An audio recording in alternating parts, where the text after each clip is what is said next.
Antônio Gonçalves Sobral, mais conhecido como Nelson Gonçalves. Nasceu em 21 de junho de 1919, em Santana do Livramento, no Rio Grande do Sul. Antônio era filho dos portugueses Manuel Gonçalves e Libânia Gonçalves.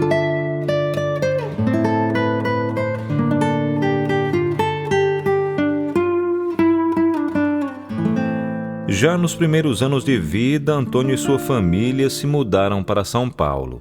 Por influência do pai, que gostava de serenata e tocava um violão de 9 cordas, o gaúcho despertou interesse por música ainda na infância. Mesmo com problema na fala e sendo chamado de gago, o garotinho começou a desenvolver sua carreira de cantor ao lado do pai. A minha profissão de cantor, de artista de cantor, especificamente cantor, começou assim aos 5, 6 anos de idade. Eu já cantava no colégio, já cantava nas ruas. Eu canto desde menininho, desde 2, 3 anos de idade. E sempre tive pela música uma queda muito grande, porque o meu pai foi talvez o maior boêmio que eu já conheci. Se a minha mãe bobeia um pouquinho, eu nasci dentro de uma caixa de Brahma Chopp, lá em Livramento. Mas o meu pai, muito boêmio, e então eu ia muito com meu pai às serenatas, pela mão dele. Ele tocava violão de 9 cordas. Hoje quem toca violão de 7 cordas é gênio. Ele tocava violão de 9 cordas, com 3 bordões. Ele tocava bem, era bom demais. Então era serenata da cá, serenata pra lá. E de dia, ele fazia uma espécie de canto profissional, mas de forma rústica, tipo cigano. Saía minha mãe, meu pai e eu, no caso. Nós íamos nas feiras livres de São Paulo, que foi onde eu me criei. Parávamos num ponto determinado. E eu subia em cima de um caixote de bacalhau. Então ele solava no violão e eu cantava. Eu fazia o solista. Isso eu, pequenininho, era um sucesso danado, era mais fininho e tal. Então todo mundo gostava, todo mundo ajudava, todo mundo comprava livrinho de modinha. Meu pai era poeta também, fazia versos, fazia música. Então meu pai imprimia uns livros de modinha na tipografia Souza, São Paulo, e com versos dele, com letras dele e tal. Depois da cantoria na rua, na Feira Livre, esses livrinhos eram vendidos a R$500 e tal. Eu tinha o quê? Tinha 5, 6, 7 anos de idade. Nessa época, meu pai ganhava de 7 da manhã até 1 da tarde, que é o tempo que durava essas tocatas, 120, 180 mil reais. Pra época era dinheiro demais e tal. Eu cresci nesse ambiente musical, assim, rústico, mas musical. Meu pai cantava com violão, minha mãe também cantava muito afinada. E eu cresci, então, com esse gosto pela música. Antônio Gonçalves era fã incondicional de Orlando Silva. Quando Antônio cantava, lembrava muito seu grande ídolo. O distúrbio na fala de Antônio não aparecia quando ele cantava. Isso chamava a atenção de muitos, principalmente dos que lhe chamavam de gago. Antigamente, as pessoas que queriam viver da arte eram mal vistas pela sociedade. As oportunidades de trabalho para um cantor eram mais limitadas e difíceis do que hoje em dia. Antes de se firmar como cantor, Antônio trabalhou como engraxate, jornaleiro, tamanqueiro, mecânico, polidor, garçom, jogador de boxe, entre outros trabalhos. Como boxista, ele chegou a ser campeão paulista na categoria peso médio. Paralelamente a outros trabalhos, Antônio tentava a carreira de cantor.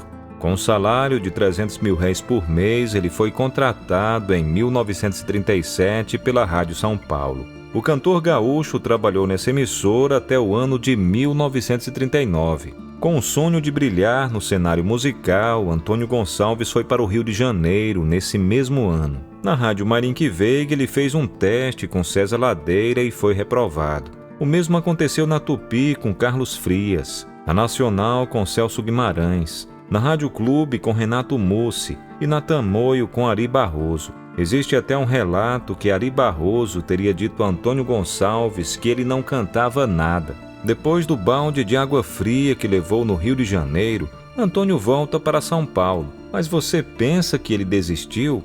Antônio continuou acreditando no seu talento musical. Em São Paulo, Antônio teve a oportunidade de gravar um acetato na Rádio Record. A gravação ficou excelente e Antônio, que ficou conhecido como Nelson Gonçalves, voltou para o Rio de Janeiro com a carta de recomendação para gravar o tão sonhado disco de 78 rotações. Eu fui pro Rio, cheguei no Rio e procurei a Ercia Vitor. Mas nessa época era muito eu falo muito atrapalhado, sou meio gago, meio tal. Mas na época eu era muito gago mesmo, eu era gago mesmo. Porque a pessoa, quando tem pouco dinheiro e não tem nome nenhum, tem muito mais defeito que os outros. Todos os defeitos se acentuam muito mais na pessoa que está desprovida das coisas. E eu então parei com o Vitório Latari, que então diretor artístico da Ercia Vitor. Mas da minha forma assim de falar, atabalhoada, até eu vi um cantor de sapato vindo para vir gravar. Ele disse: o que é isso, rapaz? Ele não me entendia. E eu, nervoso para explicar, não fazia me entender. Conclusão: ele me botou para fora da Ercia Vitor, me pegou o acetato e a carta. Disse: gente, isso aqui você roubou do cara que vinha para cá gravar, a mãe de São Paulo. Você é um ladrão de acetato e de carta. E eu fui posto para fora da Ercia Vitor. E eu cheguei na rua e digo: ai meu Deus do céu, como é que eu vou fazer? Sem o acetato e sem a carta. No dia seguinte eu voltei na Ercia Vitor. Voltei na Ercia Vitor e digo: eu quero o acetato e a minha carta. E dá e não dá, aquela briga e tal. E bem saindo o Benedito Lacerda, que estava gravando na Ercia Vitor nesse dia. E estava a par da questão do acetato. Já havia ouvido o acetato junto com o Latari. E o caso tinha sido comentado com ele. Então chegou e disse: esse aqui é o cantor, aquele cara de São Paulo, que a voz dele é do acetato. Mas ele é um gago danado, não fala nada. Aí disse assim: peraí, vamos ter uma prova do nome aqui, vem cá. É você o cantor? Eu digo: sou. Então vem cá no estúdio. Lacerda, o Londino, o Meira, o Canhoto. Qual é o tom que você canta? Eu dei um tom pra ele lá, nenhum tom. Aí eu cantei.